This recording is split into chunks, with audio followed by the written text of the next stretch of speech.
Well, Lindsay touched on and sang about what we want to talk about today, what I want to remind you of today, that we follow and worship a God who still works miracles.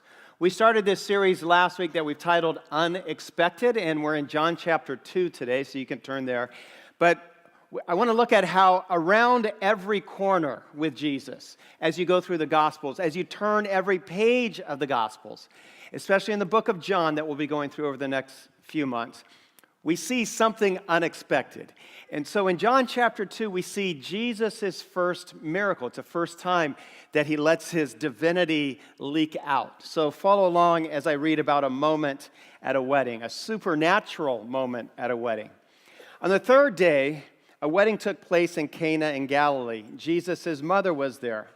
And Jesus and his disciples had also been invited to the wedding. When the wine ran out, Jesus' mother said to him, "They have no more wine." And he says, "Woman," which, by the way, is a term of endearment in Hebrew culture. "Woman, why do you involve me?" Jesus replied, "My hour has not yet come." His mother said to the servants, "Do whatever he tells you." By the way, she just flat ignores him. Don't miss that. Just ignores him. Moves on, do whatever he tells you. Verse 6, nearby stood 6 stone jars of water, the kind used by the Jews for ceremonial washing. Each held from 20 to 30 gallons. Jesus said to the servants, "Fill the jars with water." So they filled them to the brim. And then he told them, "Now draw some out, take it to the master of the banquet." And they did so. And the master of the banquet tasted the water that had been turned into wine. He did not realize where it had come from, though the servants who had drawn the water knew. Then he called the bridegroom aside and said, "Everyone brings out the choice wine first and then the cheaper wine, when the guests have had too much to drink. But you have saved the best until last." Now, maybe what you don't know about this passage and about this miracle, the first of many, 20 miracles are recorded, for example, in the book of Mark alone. But what you don't know maybe is that this is maybe his most controversial miracle. And not controversial because God actually, through Jesus, made wine, which had alcohol in it. Now, some have made it a controversy, and some preachers say it was water to Welch's grape juice. But the passage clearly infers that there was some degree of inebriation here, okay? If you can't taste what you're drinking or your face or feel your face, you've had maybe just a little too much. And so that's what the passage infers and implies. But that's not the controversy that I want to talk about this morning. The controversy is, why would Jesus bother with a miracle over something so ordinary as a problem with the catering? You know, the catering company has let you down and you've run out of wine or you've run out of hors d'oeuvres, and now we need the God of the universe to get involved. Why would he do that? Now, weddings were a big deal then. They're a big deal now, don't get me wrong. I did a wedding, by the way, yesterday here at the Grove for 2 Liberian friends from the Grove. They had 17 or 18 bridesmaids here and 17 or 18 groomsmen here. It was a big deal. Weddings then were a very big deal. The wedding party lasted for 7 days, and now they're running out. We think it's the 3rd day in. There's still 4 days to go. That's why he makes around 150 gallons of wine. It's a copious amount of wine that he makes. But still, at the root of the problem, it's just a very ordinary wedding. I mean, yes, weddings are special to you if it's your wedding, but to everybody else, it's just another day.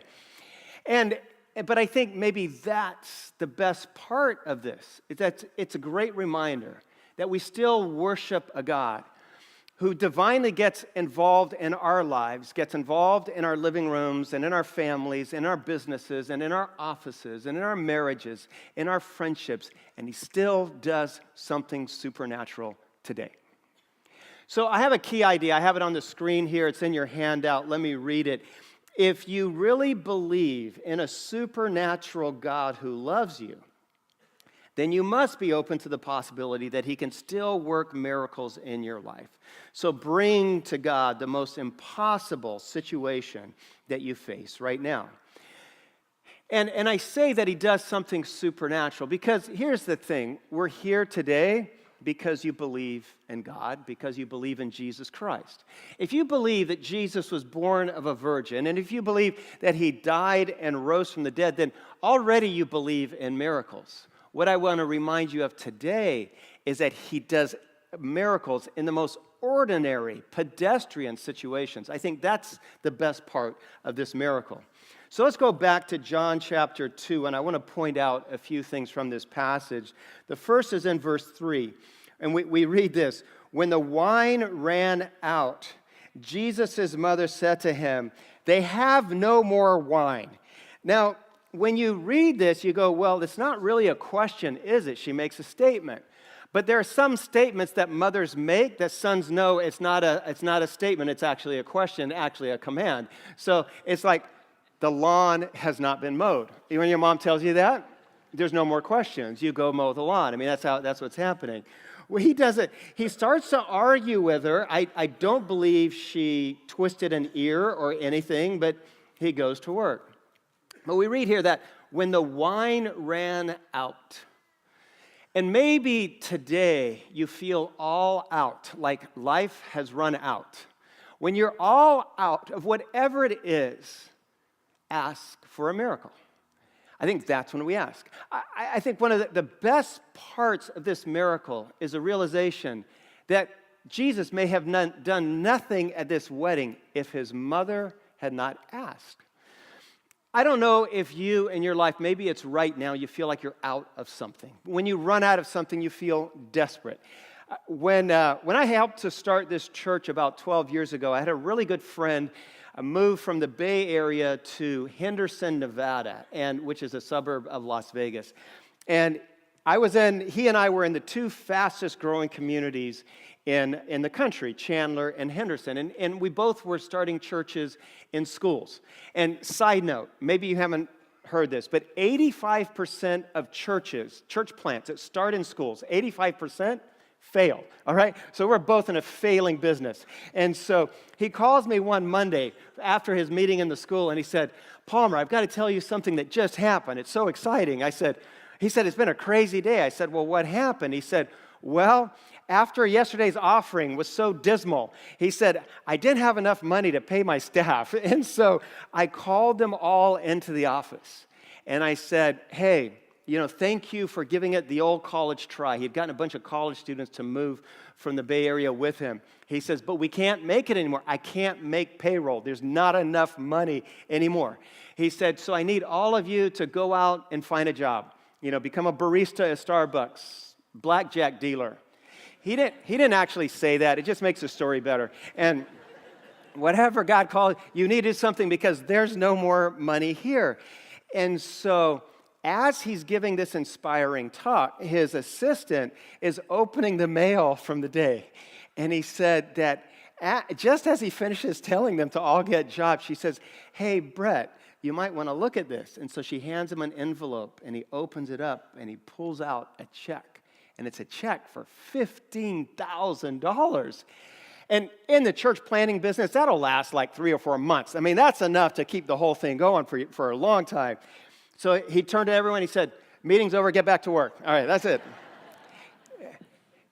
When you're all out of money, when you're all out of hope, if you're all out of love, ask God for a miracle. And like I said a moment ago, I think maybe the best part about this is that his mother asked. I think sometimes we miss that not only do we worship and follow a God of miracles, a God of the supernatural, but there's this one key ingredient of asking. I think there's so much that God wants to do in your life or for you or a part of your family. And it only happens, that we see this time and again in the Bible, those things only happen when we ask. And so I have on the screen, when you're all out, ask for a miracle. Because miracles for God, think about this, they're the everyday business of heaven. Miracles are the currency of heaven. Heaven operates in the economy of miracles. It's just that we don't ask. And sometimes we forget in our modern society that God can still do things. And I love the example of the wedding because it's just another wedding. It's just another Saturday at 1 o'clock, and God is working miracles. Veronica and I, as we look back, and I don't know what it is in your life, like maybe today you're out of joy, or maybe you're out of friends, or you're out of patience, or you're out of love, or maybe you're out of hope. But there was a time in our marriage in our lives when we felt like we were out of hope. There's no more hope. We had been married for about 5 years, and for the last 2 years, we'd been talking about having a baby. And for 2 years, we've been trying to have a baby, and it just wasn't happening. And Veronica had gone to see a doctor, and the doctor was not encouraging at all, almost telling her that she may never have children. And so at that same time, Mother's Day was hitting. And Veronica tells the story of how on that Mother's Day, after we'd been married for 5 years, 3 neighbor kids came over to our house, obviously sent by their mother, Fern Byerly. And they showed up, and they had a big bouquet of flowers that they had picked or stolen from someone's yard.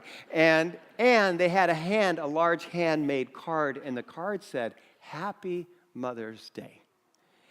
And she said, that was the best Mother's Day ever. But I said, but wasn't that discouraging because you weren't a mother? But she said, no, I knew that Fern believed I would be a mother.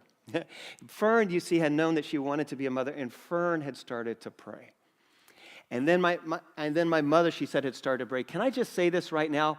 God listens to moms. He listens to dads. I know that. But for some reason, when mothers start to pray, watch out. Watch out. Something's going to happen. So Jesus' mother asked for a miracle, and then this Fern Byerly starts to pray for a miracle. What I love about Jesus' mother in this passage, look at verse 5 with me. She says this. She says, she turns, so she says to Jesus, hey, they're out of wine, implying do something about it. He starts to rebut her. She just ignores him, and she turns to the catering staff. And they're actually slaves here, and she says, "Do whatever he tells you." Do you see what the passage implies? That Mary, his mother, is just not asking for a miracle; she's expecting one. Expecting is a very important word in the Bible and in faith.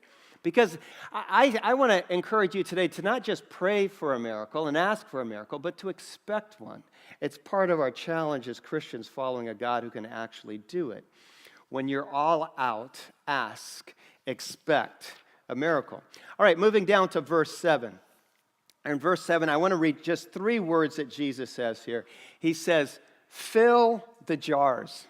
That's enough right there. That says it all. So I think, this is just my conjecture, I think Mary had left the room because sometimes your mom tells you to do something, hey, mow the lawn, and you're like grumbling, and you can't give her the satisfaction of actually doing it while she's standing there. But when she leaves the room, then you go and mow the lawn. So that probably is what happens here. So she leaves, and then he turns to the people, and he says, fill the jars.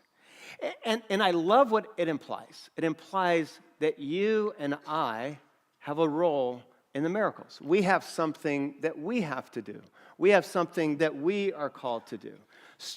If you're praying, if you're asking for a miracle, then start doing something. Sometimes I think Christians pray and just sit on a couch or sit at a desk.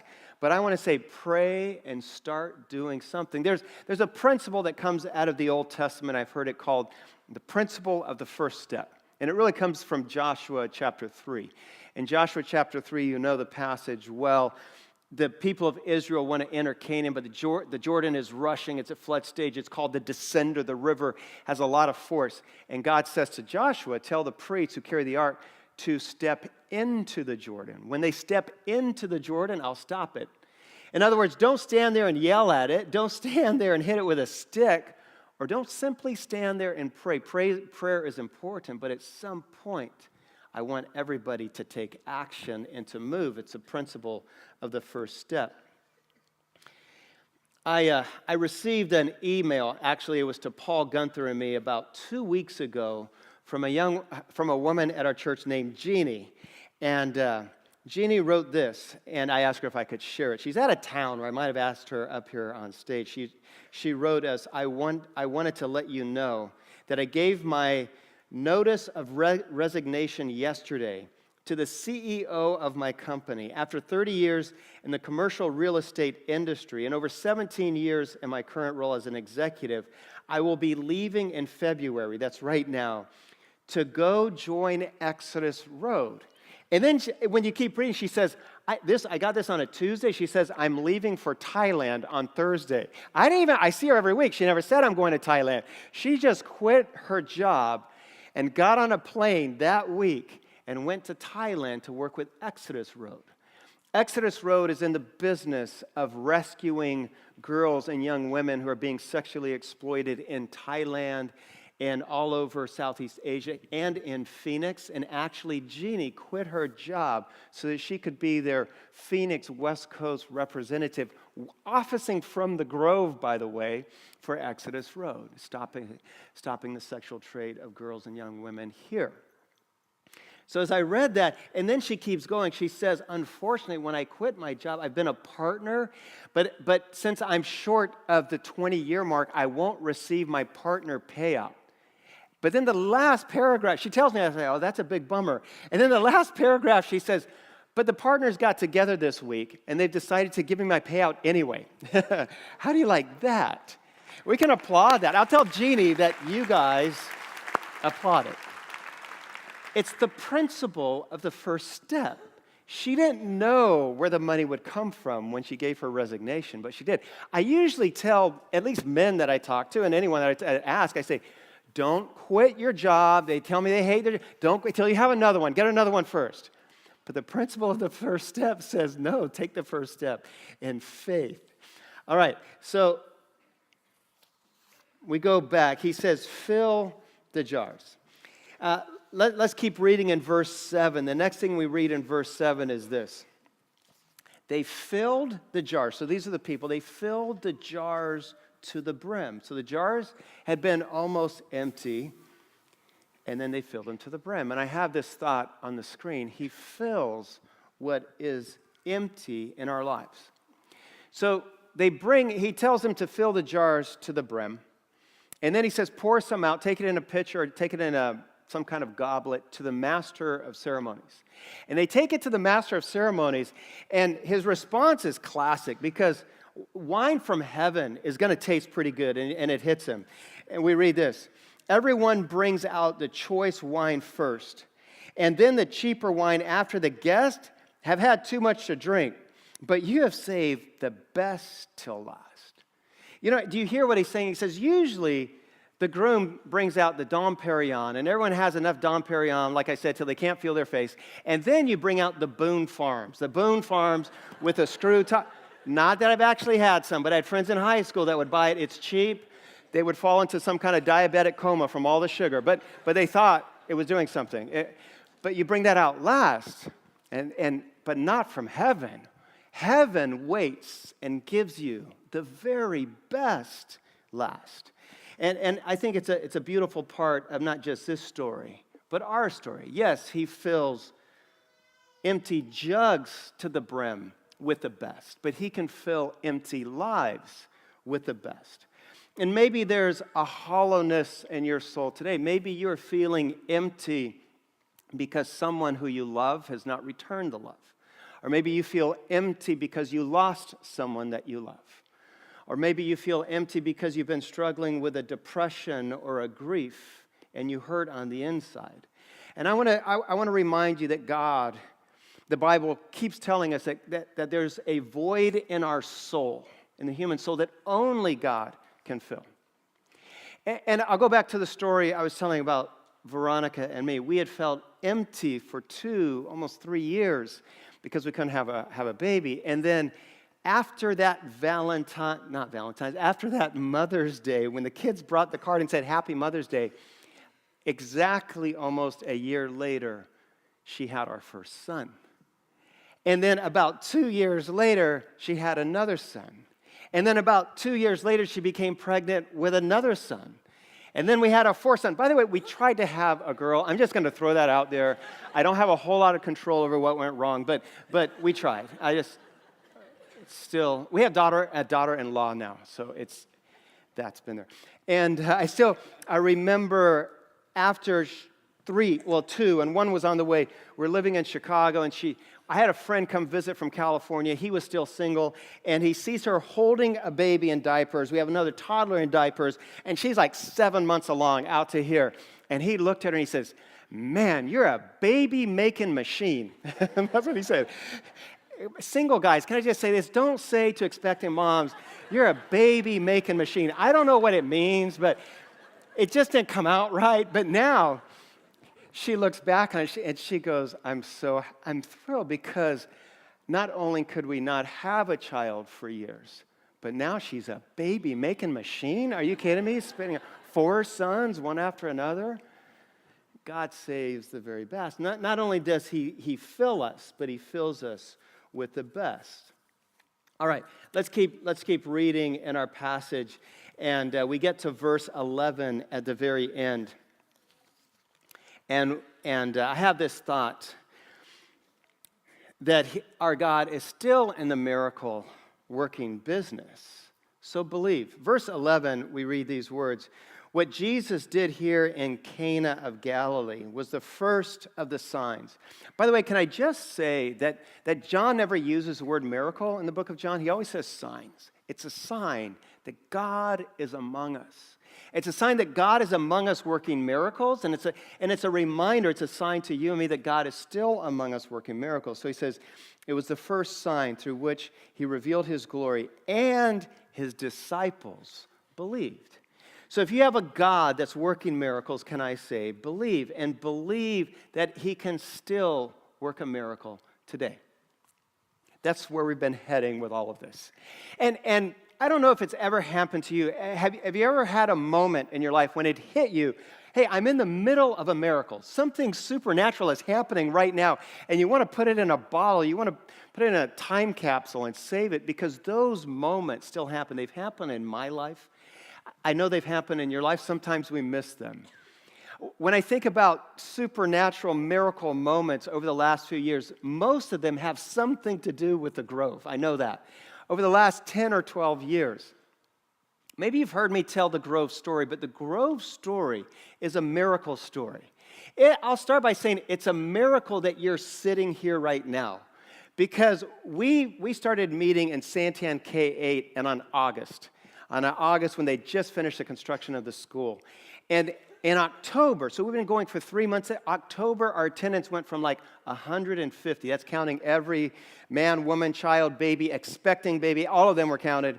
And October hits, we're down to like 30 or 40 people. And I was like, what happened? I told Veronica, I need to get my resume out. I need to update it, clean it up, because nobody's coming anymore. And then October was ending, and people started coming back. And it hit me. It's fall break. It's Disneyland month. Everybody had gone to Disneyland. People in Arizona have annual passes. I didn't know that. I didn't know where all of you were, but now I know. I know where you go in October. And so we came back. We thought we were going to close, but we made it. And when I moved here, the first month, I said to our leaders, I told them, I said, 85% of churches that meet in schools die. And we're going to die in this school. It's a great school, but we're going to die here. So can I find some land for us? And they said, sure, knock yourself out. We have no money for land, but go ahead. So I went out and I found this 20 acres. And again, it was a miracle because the guy selling it had put the sign behind a telephone pole right on Gilbert Road. It was a 2-lane road. Nobody could see the sign, but I saw the sign. And so we found the 20 acres. But now it was 20 acres. We negotiated to $75,000 an acre. You do the math. It's well over $1 million, and we had $30,000 in the bank, and not enough to buy 20 acres of land. And so I met with the owners. We said, we want to sign a contract. And I'd heard the term due diligence period. And someone had told me that. I said, what's that for? They said, well, it's to investigate the land, see if you can build on it, see if there's any chemicals buried there. And so I said, well, how long is a due diligence period? They said, usually 30 to 60 days. So when we met with the sellers, I said, we need a due diligence period of 9 months. And they said, 9 months? Why so long? I said, well, there could be gasoline tanks and things like that buried on that. We don't know. So we just need our time. Take our time here. And so with almost no money down, for 9 months, it was just 9 months to figure out what in the world we're doing here. And so for 9 months, we ran a little campaign. We raised $100,000. But that's not enough for any bank to give you a loan to buy it. But during that 9 months, I'd heard this phrase, owner carryback. Who knew? You can ask the owner to carry the loan. So we went to them, and I also heard about deferred interest. So I said, would you do an owner carryback with less than 10% down for 3 years, and let's defer most of the interest? And they said yes. God was telling, they're godly people, and God told them to say yes. And so it was a miracle. It really was. It was only a miracle that we were able to close and sign that contract. So the 3 years was ending, and now we needed a bank. Now we needed real money. We still, of course, we didn't pay it off in 3 years, and we wanted to build. And so I started meeting with banks saying, hey, we're this great church that's growing in a school. We need to move into this land. We need to build 30,000 square feet. We need a loan for about $3 million, which sounded so astronomical. And so I started to meet with banks, and can you believe this? They started to say no. Well, they would ask, first of all, we need 5 years of giving records. I'd say, we've been around for 2.5 years. I don't have 5 years. And I don't want to mention the names of the bank that said no, because maybe you bank there, and I'm sure there are great people there. But you would think a bank with a name like Evangelical Christian Credit Union would say yes to a church. But they said no. Wells Fargo said no. U.S. Bank said no. Bank of the West said no. Johnson Bank said no. Alliance Bank said no. First Citizens Bank said no. They all said no. But then I heard of this new bank to Arizona called Arizona Bank and Trust, and I got the president to meet me out on our land.